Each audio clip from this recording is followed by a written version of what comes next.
Your Lordship, as I've introduced myself, and for the record, Your Lordship, I'm with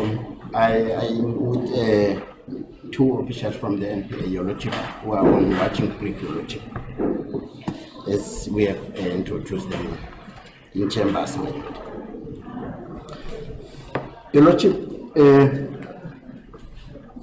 the Crown has filed its application, its formal application today, Your Lordship, for the extradition of the respondent, Your Lordship. So, I'm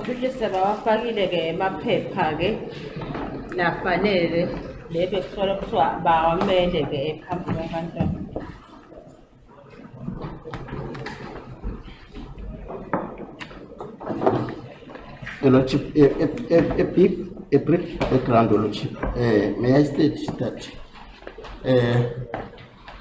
Swaziland received the papers on the 18th of March 2024.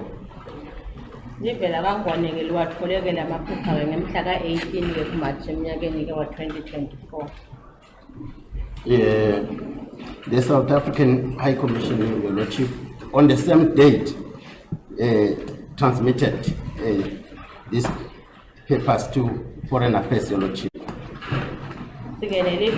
South Africa,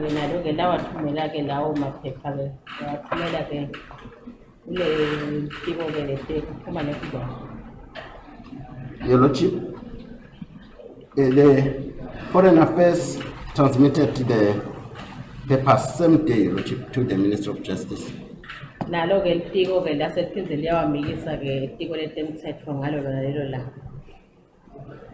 And the DPP, on the same day, Your Lordship, served the papers to the respondent's counsel, Your Lordship.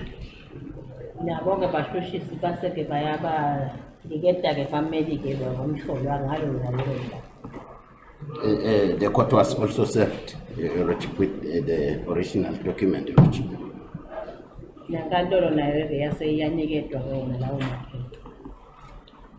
Your Lordship, the original is already with the court, Your Lordship.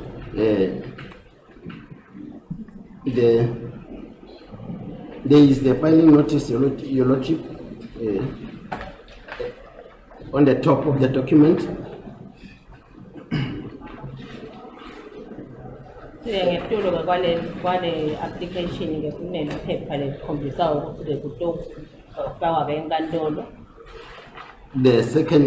second document there, Your Lordship, is a diplomatic note, Your Lordship.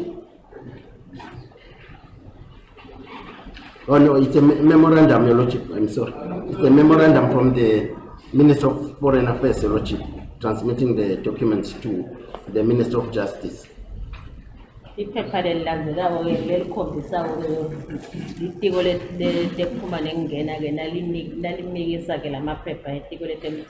It's dated the 18th of March 2024, Lordship.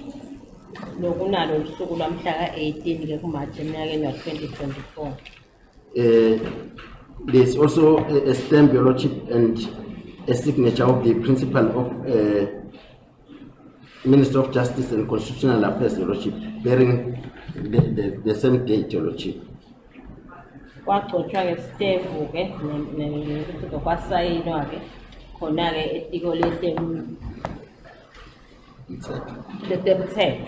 On the 18th of March 2024. There is the diplomatic note, Your Lordship, dated 18 March 2024, Lordship.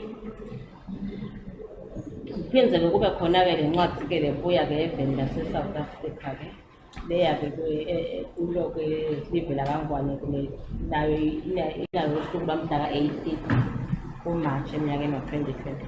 and there is the whole document, Your Lordship. It consists of 254 pages, Your Lordship.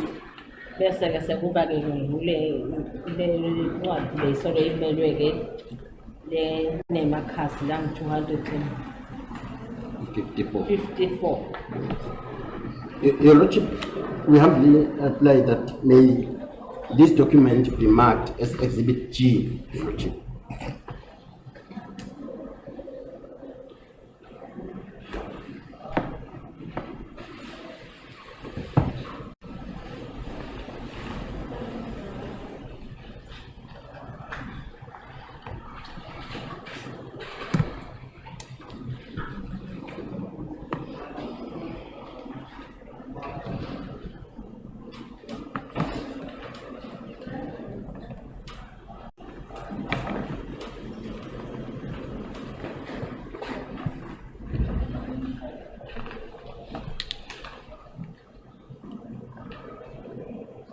Yes, no objection, Mr. Mbanya? No objection, Your Worship. So now those are company documents accordingly marked as Exhibit G. As the court pleases, Your Lordship. Your Lordship, if the court can take to the analysis of the process, Your Lordship, it is clear, Your Lordship, that the Kingdom of Eswatini is taking this matter serious, Your Lordship, and it gives the agency it deserves, Your Lordship. Uyakhombakaliswa ukuthi ke livela kangwane belithatha indzaba lena ke ngalokukhulu ukucophelela ke baniketa ke ukuphuthuma lokufanele. Your Lordship, as I stand, Your Lordship, here I'm ready to argue the matter, Your Lordship. Njengaloku emile nje ke yena lana ulungele ukuthi ngaqhubeka iteko vele msapha. However, Your Lordship, after discussing with my learned friend for the respondent, Your Lordship, Kepha ke sebakhulumile ke nemlingani wakhe ke lomelele ke komsolo.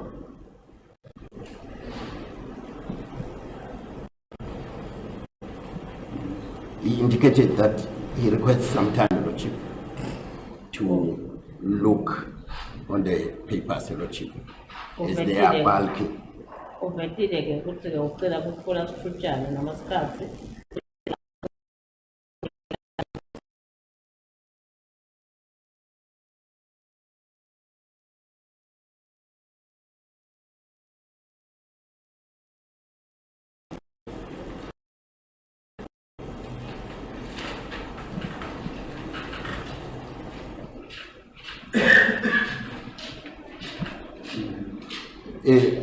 Further, Your Lordship, he is intending to instruct senior counsel, Your Lordship, outside the country. No.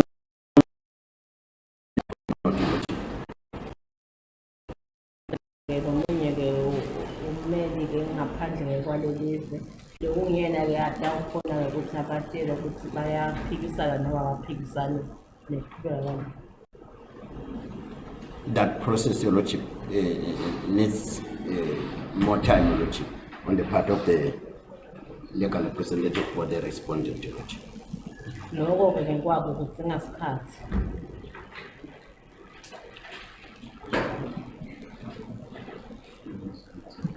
Your Lordship, he requested that the matter be postponed by 2 weeks, Your Lordship. Wende ke sicelo sokuthi ke lenzaba iqhubekisele phambili ngemaviki ke lamabili. And we are not objecting to that, Your Lordship. Singabaphikisani ke nalokho. The 2 weeks, he has indicated to Lordship that he can be grateful if the matter can be postponed to the 9th of April, Your Lordship. Uvetile ukuthi ke seyangatsho kodwa nakathiwa lenzaba itawubuya ke mhla ka-9 April.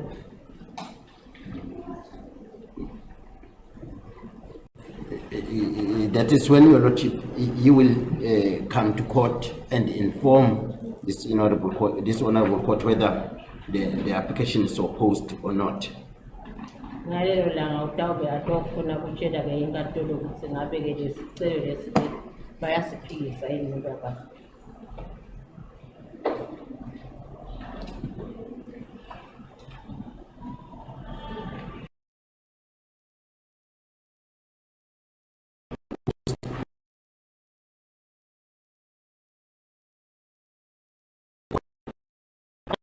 ukuphikisa-ke lesi sicelo-ke inkantolo etawuse yabanika ukuthi ingabe batawuniketa isikhathi esingakanani ukuthi-ke bafake emaphela. But if it is not opposed to your lordship, the court will guide us as to how to proceed with the matter, lordship. Nangabe njalo futhi-ke abasiphikisi inkantolo etawuphindze ibatshele-ke noma ibaxoshise ukuthi kuqhutshewa kanjani. So, by consent, your lordship, may the matter be postponed to the 9th of April for continuation, my lord. Ngikwevumelana kwabameli-ke bacela sinenzabe ibuye-ke enkantolo ngomhla ka-9 ku-April.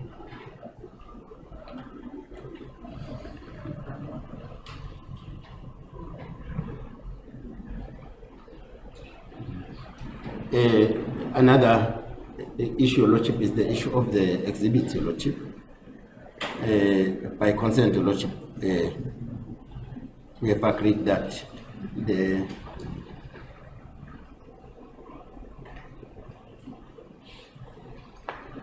provisional detention, lordship, continue as is, lordship, till the 9th of April 2024, lordship. Ngale ndzaba-ke yalamaziphithi kutawuchubeka yona i-order leyakhishwa-ke enkantolo ukuze kube ngomhla ka-9 ku-April. That is all, your lordship.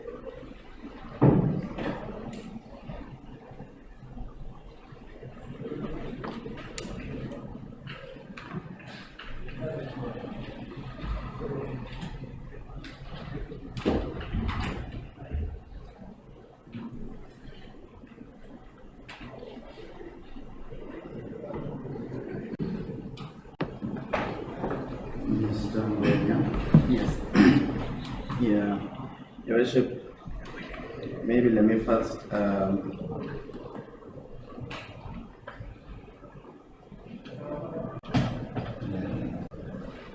start by confirming my learned friend's submission, Your Worship. Kutoqala ngekuthi-ke avumeke avumele lokho bekade kukhulunywa-ke ngomshushisi. Yes, Your Worship. In particular, that Your Worship, the request was served at our offices on the 18th of March 2024, Your Worship. Kuthi-ke ngempela-ke vele-ke lesicelo-ke safika-ke emahhofisini abo-ke ngalo mhla ka-18-ke kuMarch onyakeni-ke wa-2024. Yes, and also that Your Worship, the application now filed under a certificate of urgency was received by ourselves today, Your Worship, in the morning at around 10 a.m., Your Worship. Nalesicelo-ke sesembetheke nakho nje ukuthi kuyaphuthuma naso basitholile lamuhla ekuseni ngabo-10.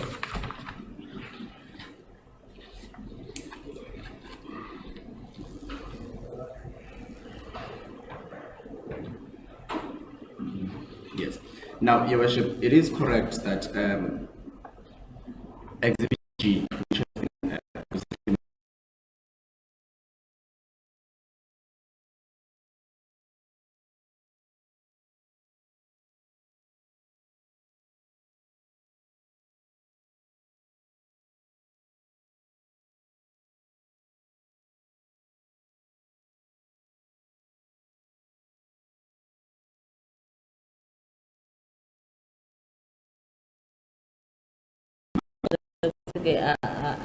alibukete-ke ngekucophelela.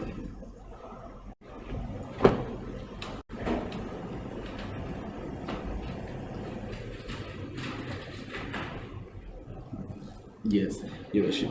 Now, furthermore, Your Worship, having said that, I did have a brief communication with my client, Your Worship, who made an indication of instructing specific counsel in this matter. Kube nalo lithutshana lelincane ukuthi kakhulumisane-ke bona bomsolwa labashito-ke ukuthi kukhona-ke ummeli thinte labamfunayo kumcashi. Yes, Your Worship. That is, Your Worship, Advocate Tibz Mabila and Advocate J House, Senior Counsel, which we need to furnish with a proper and comprehensive brief, Your Worship. Lekuthi ke bafuna ke ukuthi ke baqashe ke advocate Mabila na advocate J House. Lekusho ukuthi ke safuna ke bete ke balethe ke emaphepha lafanele.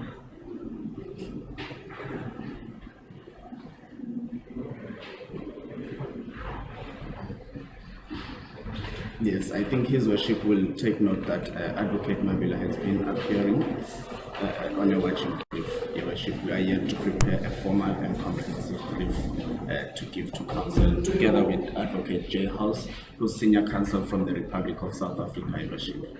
Now, having said that, Your Worship, we are amenable to the postponement and we are not opposed to same, as my learned friend has already alluded and was submitted before this honorable court. Sike inkantolo itawukhumbula ukuthi ke advocate Mabila bekangumuntu obekeda ke inkantolo kepha ke noma bekangaveli ke ukuthi abe khona la kushoko basadamlungisele ke emaphepha la kufanele ukuthi ke bese bayawaveta kunye naye ke advocate J House. Yes, then on the issue, Your Worship, of the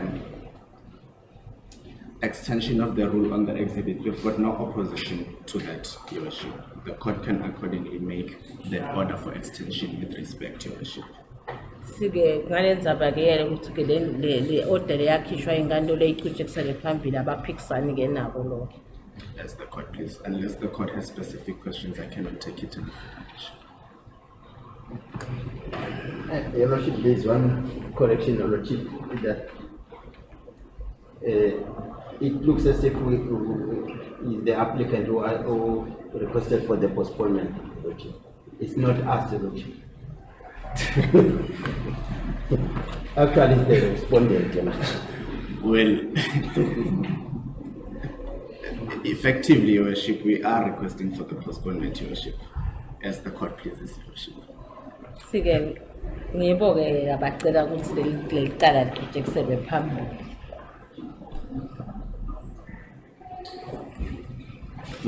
Because of the reasons as already advanced before this honorable court, Your Worship. Ngato tizathu setivetiwe ke phambi kwenkantolo.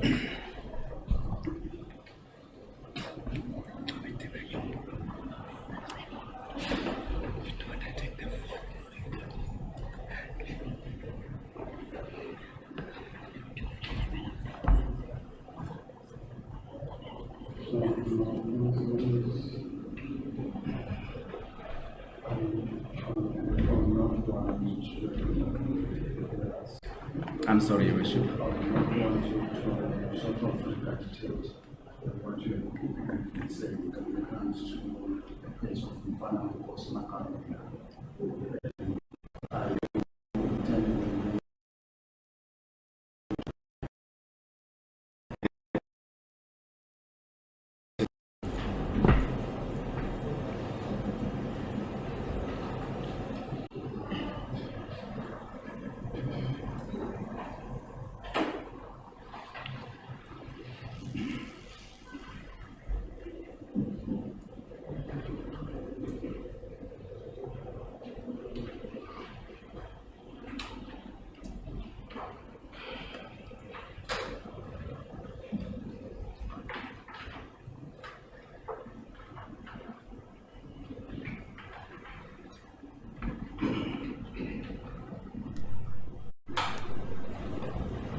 Yes.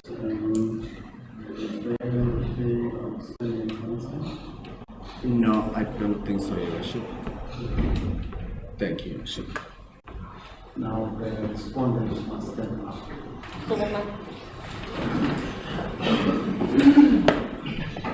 Now, respondents today, the court has been informed that the necessary application from South Africa has been received.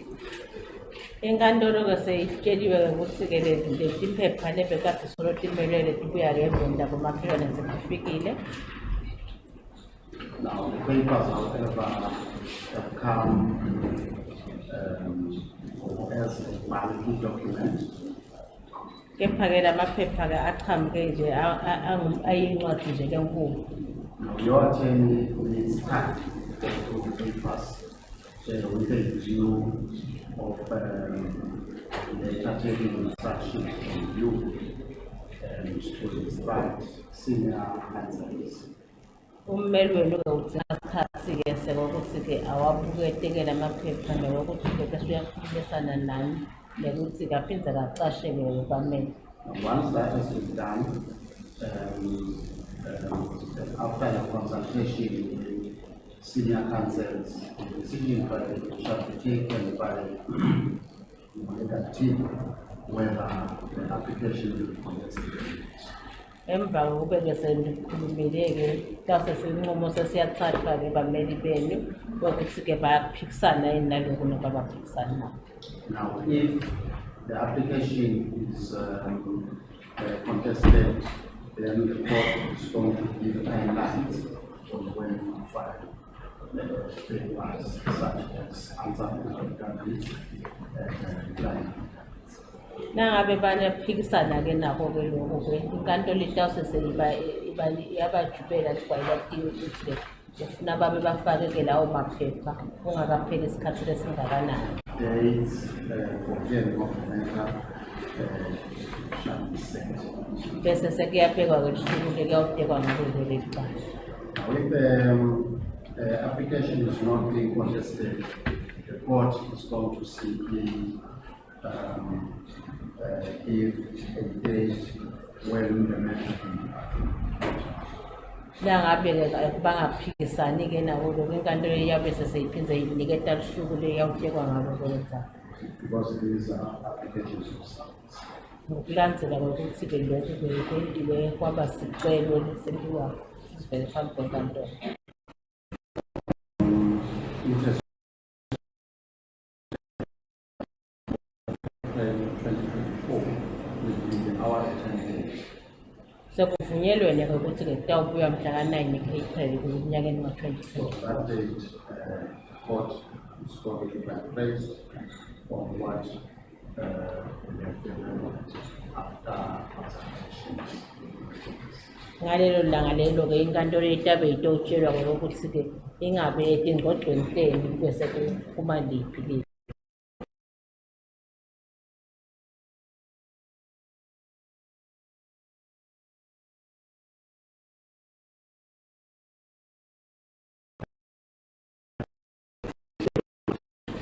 May the accused be brought back to court on the 27th, Lordship, for just a remand, Lordship. Now, To confess. now an arrangement shall be made. Now they should remain where they are. The court should go ahead to remand them. Oh, thank you, Yes, Lordship. now it is costly for them to be taken aside and again the main base securities.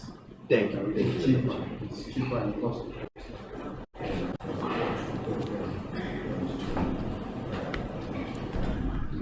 Thank you, my Lord. As the court pleases, Your Worship.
normal, I can allow you comments.